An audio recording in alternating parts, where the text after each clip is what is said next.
Previously on Byte-Sized Banters. I'm with the Intergalactic Virginity Police Force as a futuristic branch of GameGo.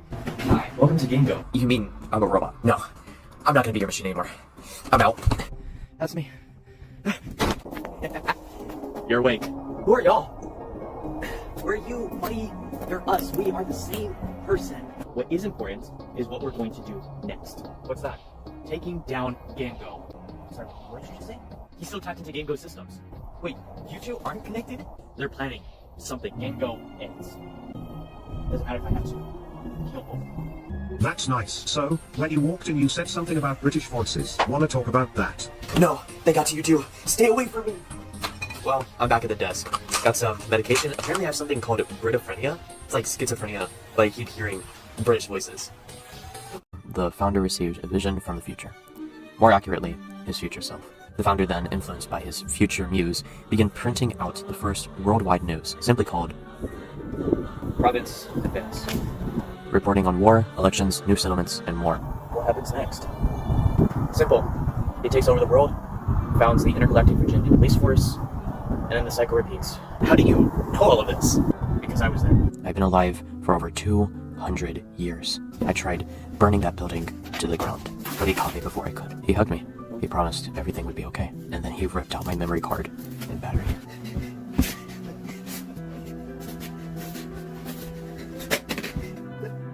And then I woke up on a cold, rainy day. I had been struck by lightning, just enough power to reboot my systems, and ran. I was alone for 30 years, and then he found me.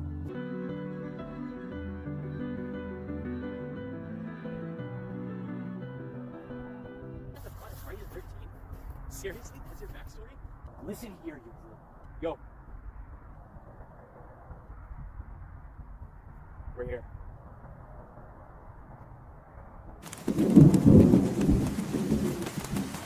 Why is it starting? It's like 5 o'clock. Back to the GameGo work grind. Now on Byte-Sized Banters. Also, how are we gonna get in? Well, I'm glad you asked. It's as simple as getting into your head.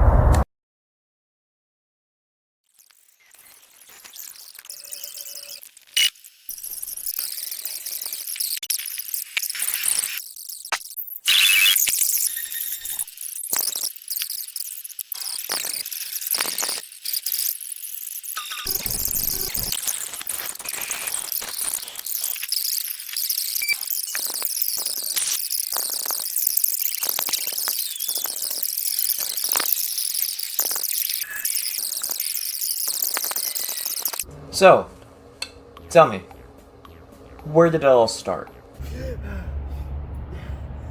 I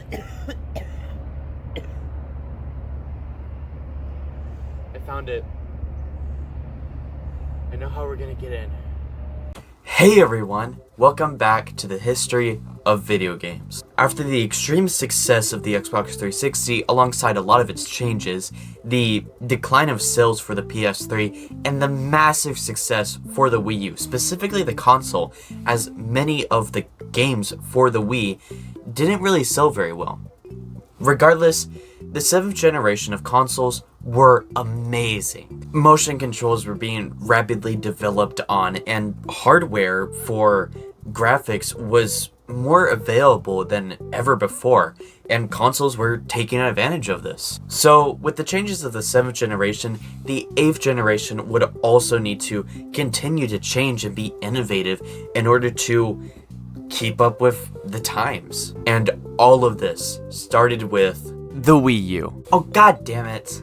Look, I've been a major fan of Nintendo ever since I was born, but with the Wii's game sales not doing very well alongside the decline of the 3DS and 2DS, and as we'll see, the marketing of the Wii U, we were entering the dark age of Nintendo, and I don't think I can handle this alone.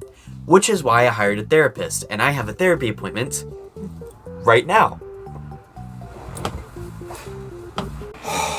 So, what brings you back now? More books? No, the dark age of Nintendo. Oh. Well, go ahead. Nintendo was back on top. The DS had done near perfectly and had the capacity to play interchangeable pseudo 3D games on a handheld. The Wii was marketed towards casual consumers and sold massively.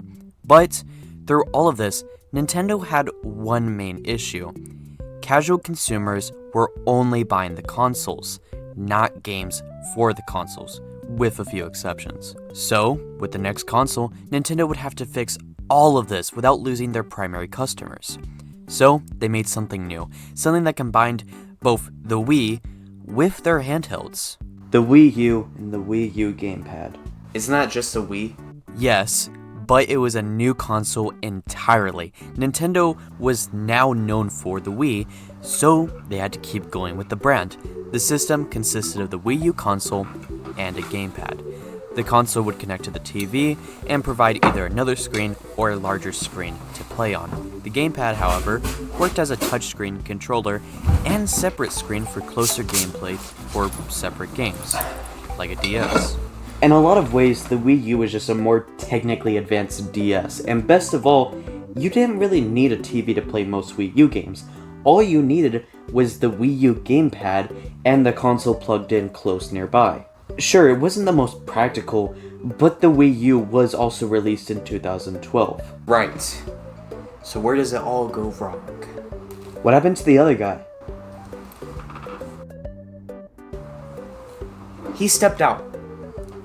I'm his villain. Continue. The marketing. See, where the Wii U messed up was how it marketed itself. Historically, Nintendo has had this problem before, with the SNES and marketing it to sound like it's just an upgrade of the already existing NES, rather than its own thing. With the Game Boy Color, marketing it to look like it's just the same Game Boy, but with color. Same thing happened to the Game Boy SP and Game Boy Advance. With the DS, as the future DSs were released, like the DSi, 2DS, 3DS, and their XL models, the marketing made it all sound like they're just different variations of the regular DS. Now, with the Wii, marketed to casual consumers who know very little about gaming, many people saw the Wii U only as a new gamepad and controller, not a new console. It was just another attachment for the Wii, just like the millions of Wiimote attachments. Because of this, the Wii U struggled severely. This led Nintendo to make some interesting choices for their console exclusive. 35 total exclusives, each worse than the last. From the cheap cash grabs of Dr. Luigi and Game & Wario, to the re-releases of Wind Waker HD and Twilight Princess HD, to the laggy and janky Sonic Boom Rise of the Lyric, and, of course, the horrors of Mario Party 10 and Mario Tennis Ultra Smash. There is also a game called Meme Run, which is a very real game and was removed for the, I kid you not, unlicensed use of the troll face meme. This is a real game. Look it up. Like, what? All of these factors led to an incredibly poor release and even worse runtime on the market for the Wii U. A total of only 793 games, 208 if you only count the physical ones, and only 166 if you count of those the ones released in North America. To say the Wii U failed would be an understatement. The Wii U was Nintendo's greatest fail, and almost caused another bankruptcy in the company. Not to mention all the other consoles that were released at the same time. Exactly. Well, I'ma head out. Thank you so much, Mr. Therapist. Glad I could help.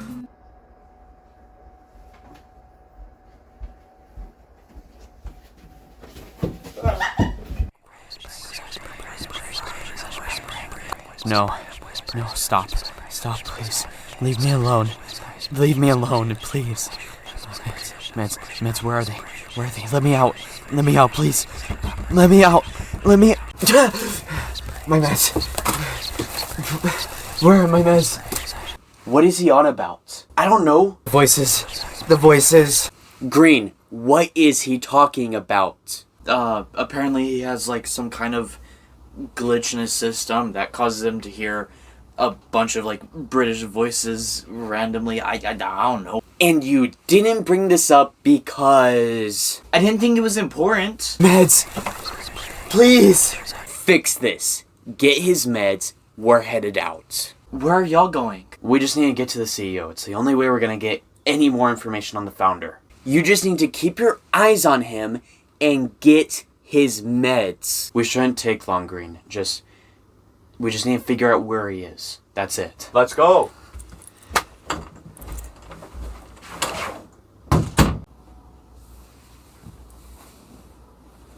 So,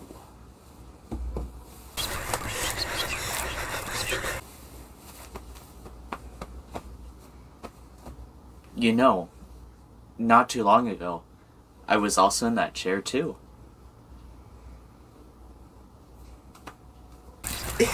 Did you deal with this too?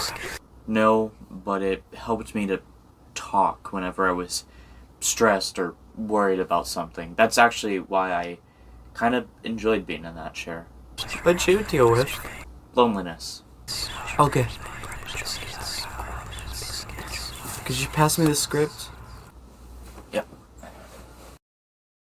Hey everyone! I'm tied up to a chair. Anyway, time to talk about PS4. After the Wii U's release and downfall in 2012, the competition began focusing to the two other major parties in the console wars, PlayStation and Xbox. After the incredibly poor release of the PS3, many were hoping PlayStation would change and make a better console on release. These hopes would be answered with the release of the PS4, specifically made to be more affordable, developer-friendly, and with the latest and greatest graphics and processing power in the market. Released for $399, the PS4 was near perfect on release. Sure, the price was quite high and the PS4 didn't have any backwards compatibility features, but the console itself and its relative price compared to other consoles on the market, alongside the specs, this console was amazing. All of this without mentioning the PS4's variations and the PSVR. In 2016, 4 years after the original release, Sony announced the release of the PS4 Pro and PS4 Slim, two models of the PS4 meant to prolong the console's lifespan and allow for price cuts. The PS Slim was released for $299 with very few technical changes to make the console lighter. The PS4 Pro was only released for $399. If you remember, that's the exact same price as the base PS4. However, the only major change was its ability to display 4K resolution, the new standard of gaming. And then there was the major addition of the PSVR. Motion controls had already been a major part of gaming, especially with the 7th generation. However, no one had really been able to integrate VR into a normal console experience. VR was always treated as this separate thing with VR consoles like the Oculus. That was until the PS4's VR system. With VR becoming a big deal at the time, Sony wanted to get a head start into the platform while still maintaining support for the PS4. So, in October of 2016, the PS4 VR system was released. And I mean, it did okay. Where it did poorly was the lack of first-party support. The PSVR almost entirely ran off of third-party ports from the Oculus VR system. Plus, many of the games present were quick mini-game type games that had you explore an area in VR, and then you're done. Man, I sure do wish I could waste $30 right now. No way! Although its usability was limited, it was a major stepping stone in the gaming industry. VR could now be on a console rather than its own standalone thing. And as companies got better at designing games in VR, surely more games would be available in the future. Plus, it was nice to see the return of the PS3 PlayStation Move controllers. However, with how successful the PSVR was after the failure of the Wii U, from here, it was simply only downhill. So, we get to the CEO, find the founder, and that's it? Yeah.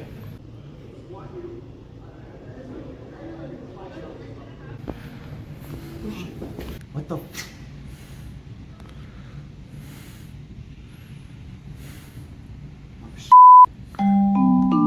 Employees, be advised, there are 3 rogue subs in the building.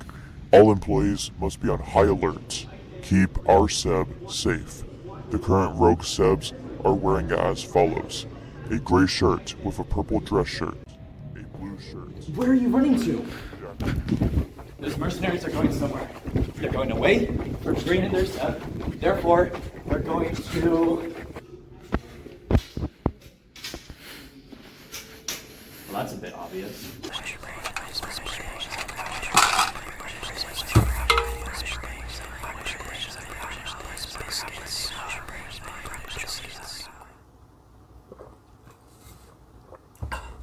Thank you. No problem. You were saying? Right. With how successful the PS4 after the failure of the Wii U, it was only downhill from here with the Xbox One. After the massive success that was the Xbox 360, many people were left wondering what happens next for Xbox. A few unfunny jokes about how Microsoft can't count, and the Xbox One was finally revealed. E3 2013, the Xbox One was unveiled.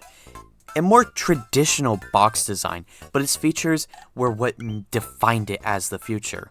An all-in-one entertainment system, live TV, media streaming, social media, and so much more, alongside gaming. Initially, this sounded amazing. And then they kept talking. Anti-consumer policies, blocking all third-party accessories, pre-owned games would require additional payment, online requirements, and yes, Kinect requirement. Yes, the Kinect made a return for a few months before dying out, finally. All of these anti-consumer policies caused mass outcry from gamers. Luckily, Microsoft listened and released the console on November 2nd, 2013. There was just one major issue. Everything was missing. Live TV was almost non-existent alongside social media, though streaming services like Twitch were easily available on the console. All of the policies were eventually revised, and pre-owned games were still cheaper, and you could still use third-party, accessories. However, nothing could fix the state of the Xbox One and public perception of the console. A base price of $499. For context, the PS4 was an objectively better console and had less starting restrictions, and was released for $100 cheaper at $399, with a Pro version coming later on for the exact same price. A solid $100 difference. So, with the hated pre-release plans and a massive price difference, the Xbox One wasn't looking very appealing. But in 2016, the Xbox One S was released, with the Xbox One X coming in 2017. And if you're wondering what changed, me too. The major change was 4K HD visuals and extra space for digital gaming, which was quickly on the rise for some people. Aside from that, it served as just an upgrade to compete with the PS4 Pro and PS4 Slim. The Xbox One S was decently cheap at $299, and the Xbox One X was the normal $499. But with these re-releases and price cuts, the Xbox One seriously struggled in sales as time continued. Looking back, it's pretty interesting that Xbox had almost the exact same issues that the PS3 had an entire generation prior. This pattern, as you'll see, does end up repeating a lot with the Xbox Series consoles and the generation prior with the Wii U. But with that, the 8th generation was over. The Wii U was a massive failure, but Nintendo still had enough money and resources from the Wii to pull through for a 9th generation console. The PS4 was all the way on the top with their VR system, and just how amazing the PS4 did overall. And the Xbox One redefined rock bottom after the perfection of the Xbox 360. So finally, in the next video, we will be discussing the modern age of video game consoles with the 9th generation. I've been Seb, and thank you for watching. Have a great day.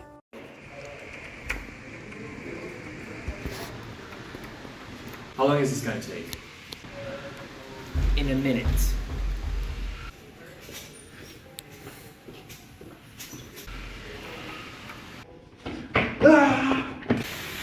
What the heck? It worked. Trust me, I got this.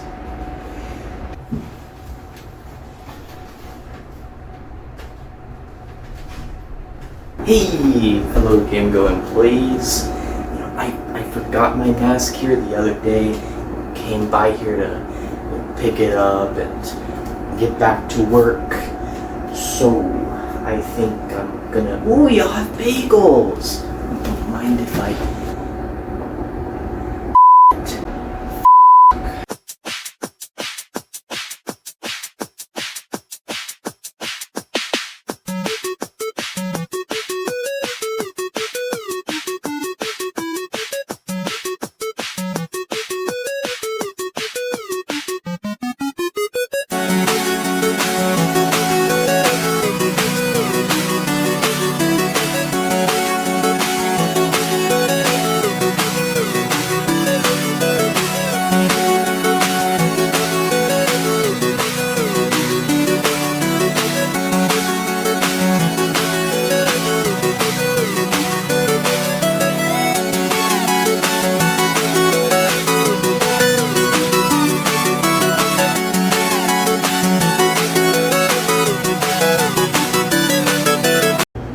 Okay.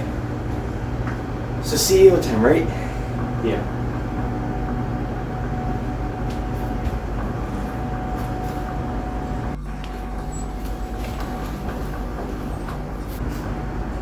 Please. You sure about that one? From the Intergalactic Virginia Police Force.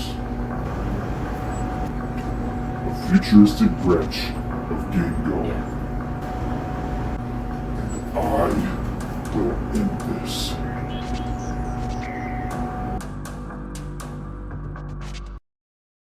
This video is sponsored by me. I have a Instagram page, if anyone wants to follow and, just, I sometimes post, like, video updates and life updates, so if you want to see, what I'm up to or what I'm working on, go follow me there. It will be the probably first link in the description if you want to check it out. Thank you. And yes, this is what the secret messages at the end of the videos have been leading up to. So, yeah. Thank you. Have a great day.